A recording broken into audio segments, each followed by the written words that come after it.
to introduce our distinguished guest of the day, all the way from North Philly, Pennsylvania, the Prince of Pan-Africanism, Dr. Umar Tunde.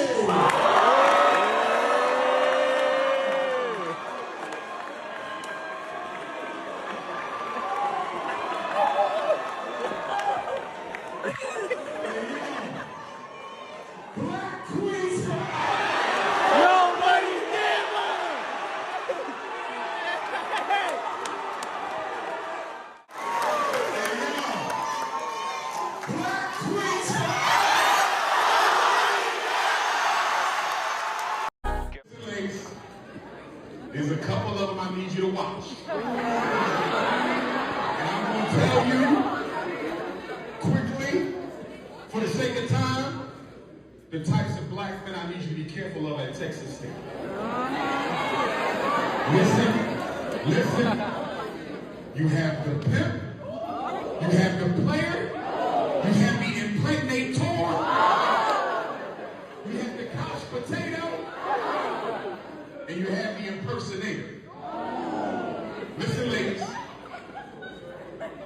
The pimp will use you for all your resources like a sucker and drop you off once he sucks all your resources and find another fool and do the same thing.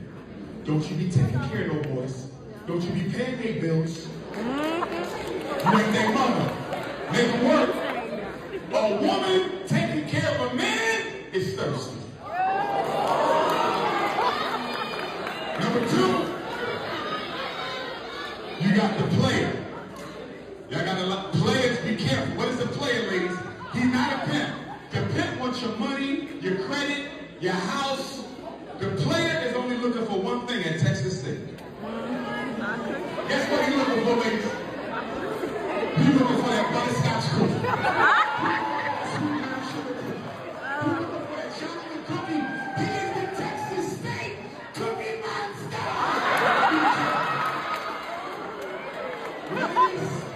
Ladies, are there any cookie monsters in this auditorium right now?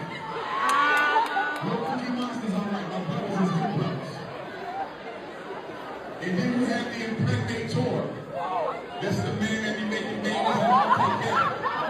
And then you got the couch potato. That's the lazy black man who expects his woman to do everything for him. And then you got the impersonator, the black man who tries to act like he got more going on than he does because he got low self-esteem. I will close with a quote from my ancestor Frederick Douglass. My family was stolen from Nigeria, 1701. A black man named Bailey taken to Talbot County, Eastern Shore, Maryland. He married a black woman by the name of Selah, for whom my 14-year-old daughter is named. In 1745, they had my grandma Jenny. In 1774, 2 years before the Declaration of Independence, Grandma Jenny gave birth to Grandma Betsy. She was born a slave, but she married a free black man, my Grandpa Isaac. They had about 12 children. One daughter was named Harriet, another daughter was named Young Betsy, my 5 times great-grandmother. These sisters were raped by the slave master who owned our family. And as a result of that rape, in February of 1818, Aunt Harriet gave birth to the greatest black leader in American history. His name was Frederick Augustus Washington Bailey. At the age of 20, Cousin Fred ran away from Baltimore, through Wilmington, through Philadelphia, into New York. And he changed his name to hide his identity. So in 1838, Frederick Bailey became Cousin Frederick Douglass. In 1819, his half-brother and first cousin was born, my 4 times great-grandfather, Stephen Henry Bailey. Stephen and Frederick were cousins because their mothers were sisters, but they were also brothers because the slave master raped those sisters. My grandpa Stephen married Grandma Caroline.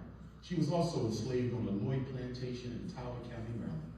Grandma Caroline didn't learn how to read until 1909, the same year that NAACP was founded. Grandpa Stephen and Grandma Caroline gave birth to my 3 times great-grandfather, George Washington Bailey, the first black public school teacher in Denton, Maryland. In 1861, President Abraham Lincoln authorizes the raising of black troops to fight the Civil War. My grandfather Stephen and his son, my grandfather George, fought in the United States Colored Troops of Maryland, the 9th and the 19th Regiment. Frederick didn't fight, but he sent my two cousins, Lewis Douglas and Charles Douglas. They fought in the Boston, Massachusetts 54th Colored Regiment. Don't you ever let nobody tell you that Abraham Lincoln freed the slaves. Abraham Lincoln didn't free the slaves. The slaves freed Abraham Lincoln. My grandfathers were at Appomattox Courthouse for the final battle of the Civil War. Before Confederate General Robert E. Lee surrendered, my ancestors were there. They fought for their freedom. Nobody gave it to them. They was in Galveston, Texas, on June 19th, when General Gordon Granger gave Special Order Number 3, emancipating all blacks still held in servitude in the state of Texas, which gave birth to the Juneteenth holiday. My ancestors were there. Do you know Juneteenth wasn't something the government gave us? Black soldiers said, we want to go into Texas and liberate our brothers and sisters who are still slaves. When Abraham Lincoln found out that black men were going to go into Texas, whether he liked it or not, that's when the Union Army got involved. And we didn't call it Juneteenth, we called it Freedom Day. Brothers and sisters, after the Civil War, Grandpa George married Grandma Manny. They had Grandma Caroline. She moved to Philadelphia. She had my great-grandma Vivian. My great-grandma Vivian married my great-grandfather Cicero from Havana, Cuba.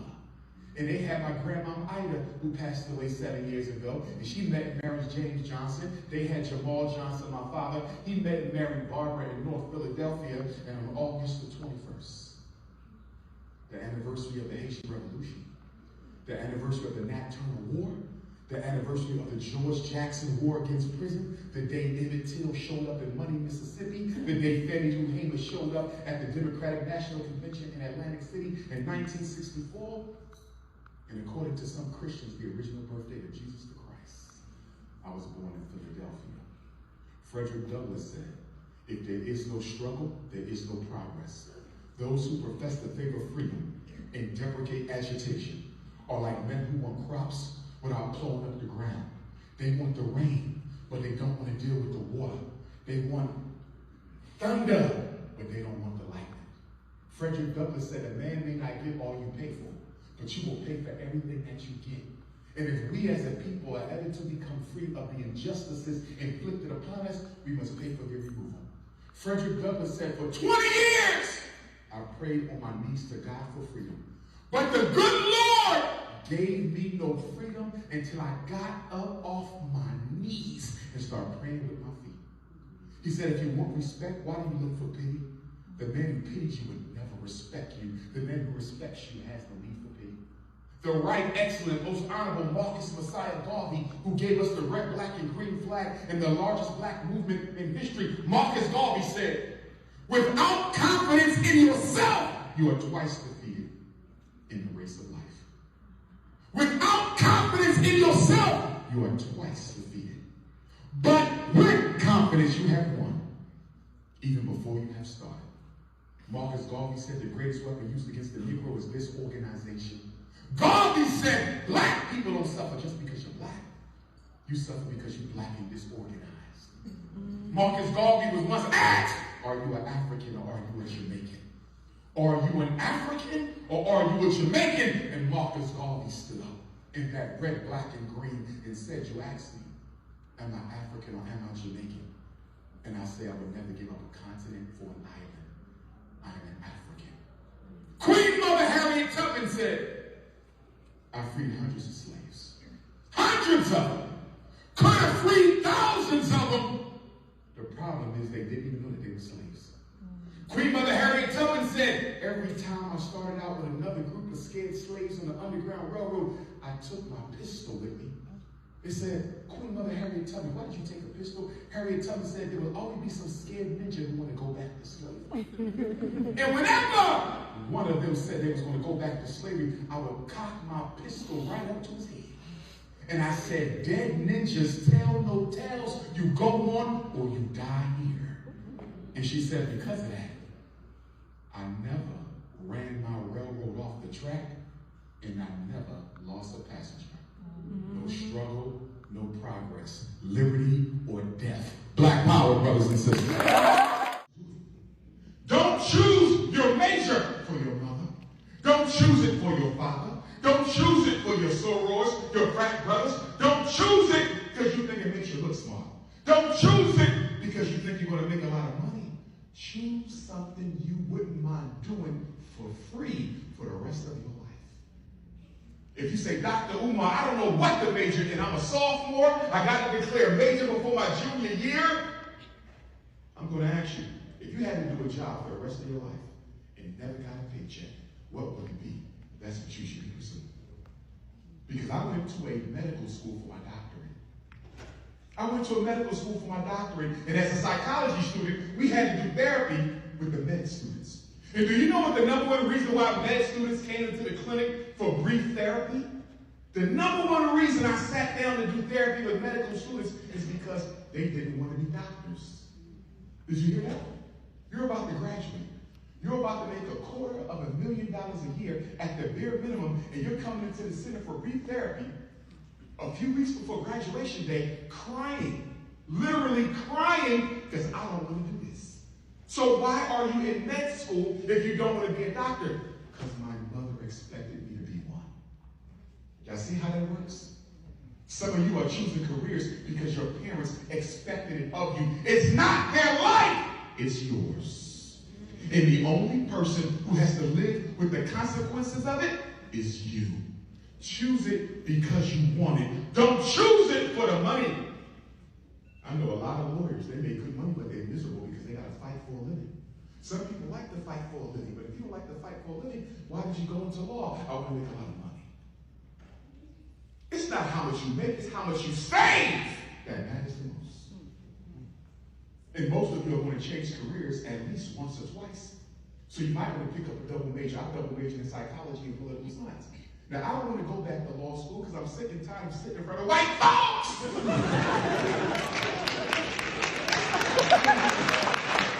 And I like where she's headed.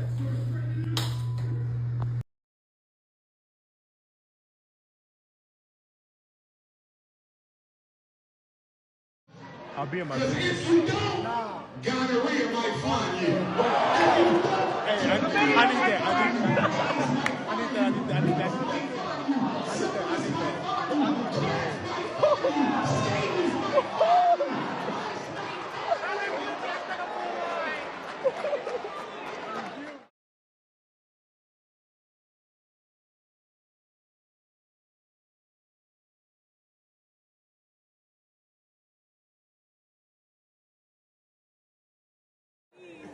And since we're talking about my beautiful African sisters, I'm going to hope to God on this stage right now.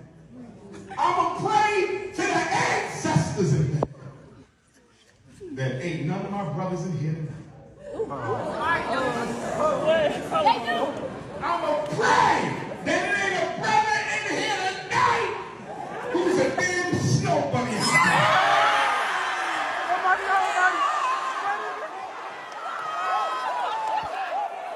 Point him out! Point him out! Point him out!